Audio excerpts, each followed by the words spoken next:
Welcome to the Maria Liberati Show, where food meets art, travel, and life. What does food mean to you? Tell me in a recorded soundbite of no longer than 60 seconds or a post of no longer than 50 words. Post it on social media with a hashtag, The Maria Liberati Show, or email it directly to me at maria@marialiberati.com. And if your soundbite or quotes are selected to be part of an upcoming segment, I will send an autographed copy of my book, The Basic Art of Italian Cooking, to you as special thanks. I love having my listeners be part of the show, so come on, join in.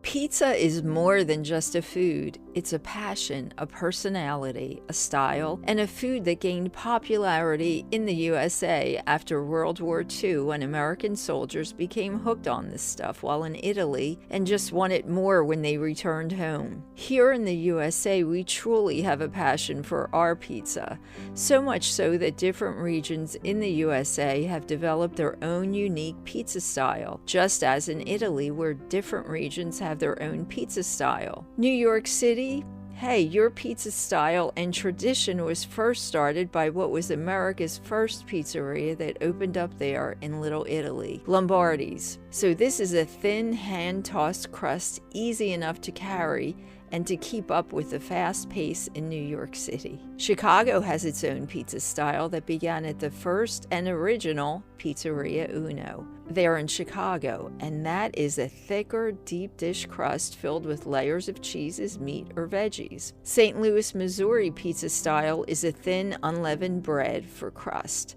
Emo's Pizza was the first pizzeria there. This cracker-like texture is thin and topped with lots of ooey gooey cheeses and served in 2-inch squares. Ohio Valley, they have their own pizza style when it comes to pizza, and that is pizza served in warm 2-inch squares with tomato sauce, but cold grated cheese. Detroit, Michigan's pizza style goes way back to 1946. And this is similar to Chicago style, that it's thicker and deep dish, but has cheese and tomato sauce on top. Not inside like Chicago style, but on top. California, you have your own pizza style, and that was started back in the 80s. It's a thin crust with usually lighter, healthier toppings. New Haven, Connecticut has a thin crust pizza that is chewy inside, and theirs is a plain tomato pie with sauce and Parmigiano Reggiano cheese, or a white pie that is topped with oregano, garlic, mozzarella, and Parmigiano Reggiano. But where is the pizza capital of the United States? Is it New York City? Is it Chicago or Philadelphia, perhaps? If you guessed Old Forge, Pennsylvania, in Lackawanna County, you are correct. Legend has it that in 1926, Ghigerelli's, which is now Old Forge Pizza, served pizza to the coal miners there. Specifically, Grandma Ghigerelli served the pizza. The pizza is crispy on the bottom, chewy in the center, and there are 2 types of Old Forge pizza, a red and a white. The red has diced onions topped with a blend of cheeses and sauce. The white is stuffed, no sauce, just lots of cheese and other toppings inside. And don't call it a pizza pie if you visit Old Forge, where they also have their own pizza lingo. So a whole pizza is not called a pie, but called a tray. They bake them on square metal trays, and slices are called cuts, not slices. Are you hungry yet? I am. Just in time for my special guest, world pizza champion and pizza ambassador, and so much more, Tony Gemignani. As I said, I was really excited to get you on. The show's all about pizza today.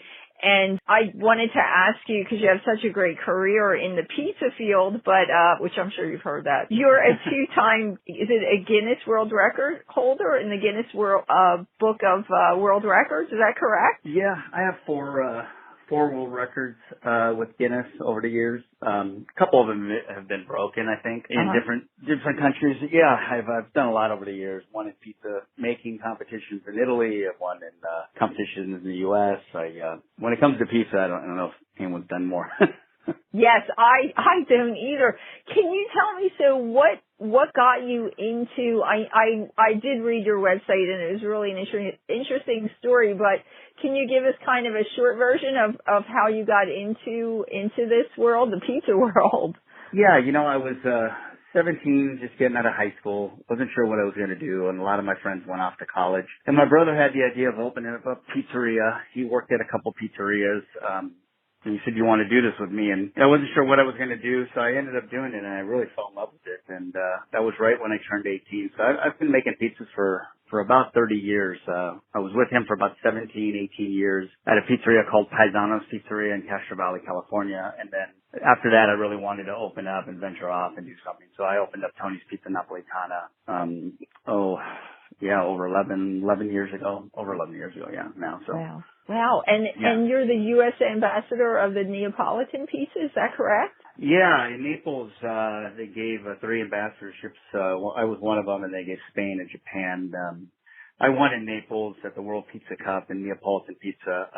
That was in 2007. And when I won that, I was the first non-certified pizza maker to kind of come in to the competition, as far as I knew, and then, let alone to win outside of Naples. So it was one of those things that Naples and I have gotten to be very close over the years since that win, and just coming back and working with the flour companies closely and developing flours for them, American flours in Naples. I've done a lot. Judged in Naples. It always goes back to Naples, I guess, for me. Wow. And in case our listeners don't know, that Naples is kind of the trademark of, they have their own trademark on their pizza. Is that correct? I believe pizza really, like when you think of, when you think of champagne, coming from, France, or you see different Chianti from the Chianti region, for years and years, they wanted to be recognized. Naples, the Neapolitans or the pizzaiolos wanted to be recognized, saying that if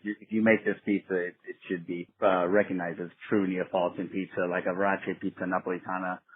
But even went further than that, and they did get accepted, and it was recognized. So, it's important. Yeah. And can you, yes, that is, yes, and I know that's my favorite place to overdose on pizza. It's just like all pizza, and it's worth it too. But can you tell the listeners, so what's the official Neapolitan pizza? Because I know there is one that is the one that is... Yeah, the most popular is, of course, pizza margherita. There's also a margherita extra and a marinara pizza. 3 pizzas, like let's just say the margherita, it typically is a 00 refined flour. Typically it's 00, even though they've kind of changed over the recent years to be blending flours now in Naples. Typically it's a San Marzano tomato that's DOP, and it's grown in the region of Campania. So the tomato is very specific. The mozzarella fior di latte, which is cow's milk, or mozzarella di bufala from buffalo milk, could be used on that pizza. Sea salt, no spices in the sauce, olive oil, and then that pizza should be cooked at 900 degrees under 90 seconds in a wood-fired oven that has the classic dome, small mouth dome that you would see that basically burns very, very hot, unlike, let's say, a bread oven that has a bigger mouth or a longer chamber. So there's specific guidelines to it. It has to be stretched by hand, to approximately 11.5 to 12 inches. So there's a lot to it. Typically it's just yeast. A lot of guys are doing bulk ferments, or they're doing starters. It's not traditional to do a starter, but people are doing it. I do it, so. Yes, whatever makes it work, I guess, whatever way, because not everybody has access to everything all the time that you just said. And that kind of leads to my next question. So with everybody at home, and I always hear everybody's getting takeout, which is fine too, because you can still get takeout, pizza delivery. But if anybody wants to try and make their own, do you have any suggestions for doing something like simply if somebody doesn't have access to all that stuff? Oh, definitely. Right now, currently, I mean, making pizza at home is so popular. People are running out. Markets are running out of flour. My little market that I sell, the influx of online delivery sales when it comes to just pizza flour is increased by 100%. It's just, it's insane. So when it comes to making great pizza at home, there's a few things to think about. One is a higher gluten, higher protein flour always bakes better in an oven that's around 500 degrees. Most of our ovens are at 500, 520. And when you're looking at an all-purpose flour, you know, if I were to look at a shelf and I saw, okay, let's say I had King Arthur, there was their all-purpose or they had their Sir Lancelot, let's say, I would grab the Sir Lancelot. It's a higher protein. It'll brown better. It'll rise better. It's just an all-around better flour when you're cooking at 500 degrees. Also, a browning agent. So using a sugar or a malt, which I use, I like to try to find a low diastatic malt, which you can't find online. I like to use that as a browning agent rather than sugar because at 500 degrees, you need a little help with browning. Typically, a 00 flour from Naples isn't the right flour to use in a 500-degree oven. Everyone says, hey, I want to grab that flour. It's great. It's what the Neapolitans do. But when you go from 900 degrees in your restaurant and you go to 500 degrees in your home, that flour typically isn't the best for it. So look for a higher protein flour. Look to add a browning agent.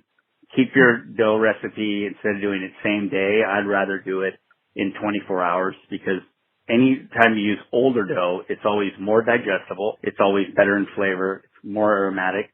And when it comes to digestibility, yeast feeds on simple sugars. The longer you let your feast yeast, the more digestible and that dough will be. So you don't want to make the dough the same day. And I think we all have time right now to probably make dough the day before and they use it the next day. You'll find that the results are better. The other thing is a stone or a steel. If you have a baking stone or steel, typically, when you buy a stone back in the day, it was one stone.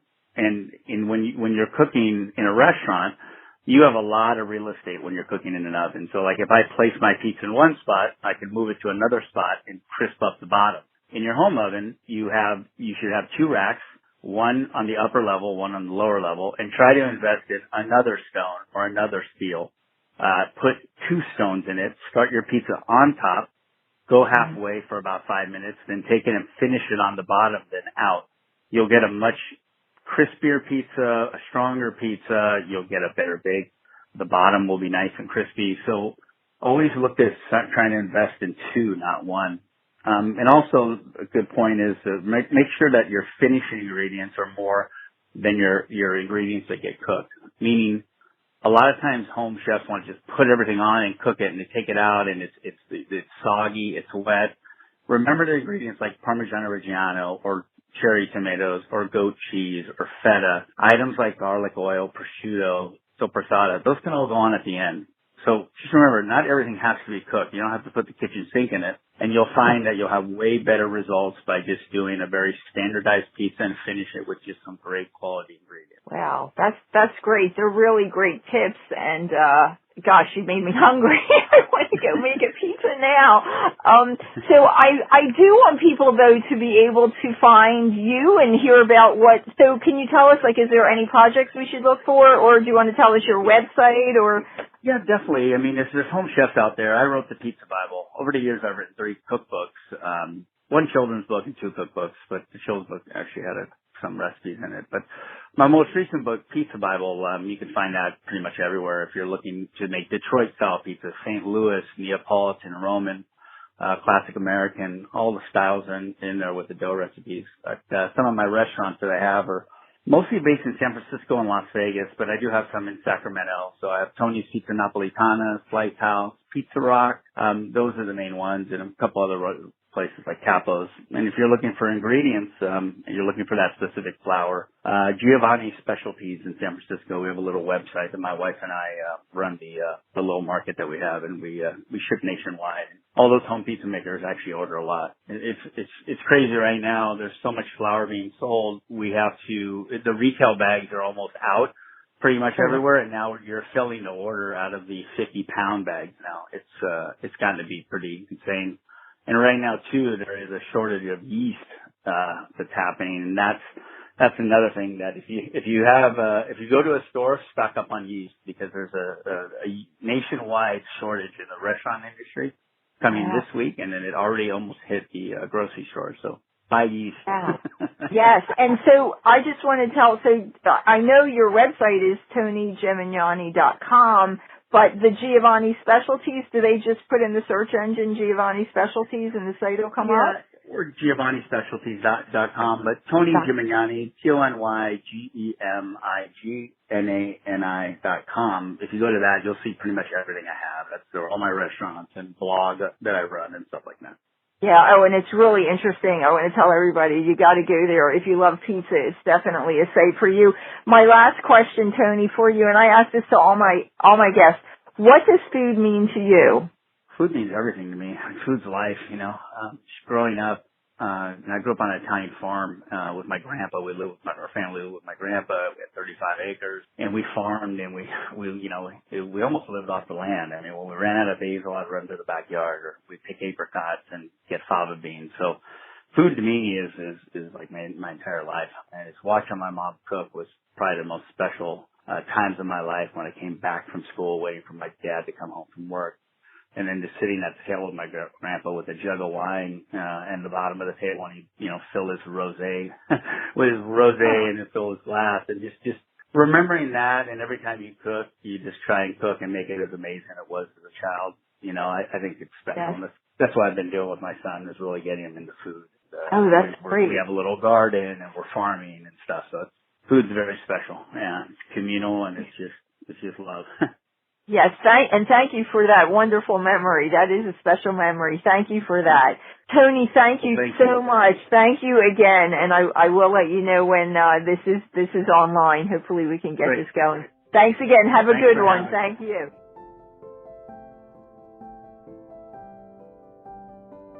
Thanks for joining us and listening to the Maria Liberati Show. If you want to show off your pizza style, take a picture of your homemade pizza.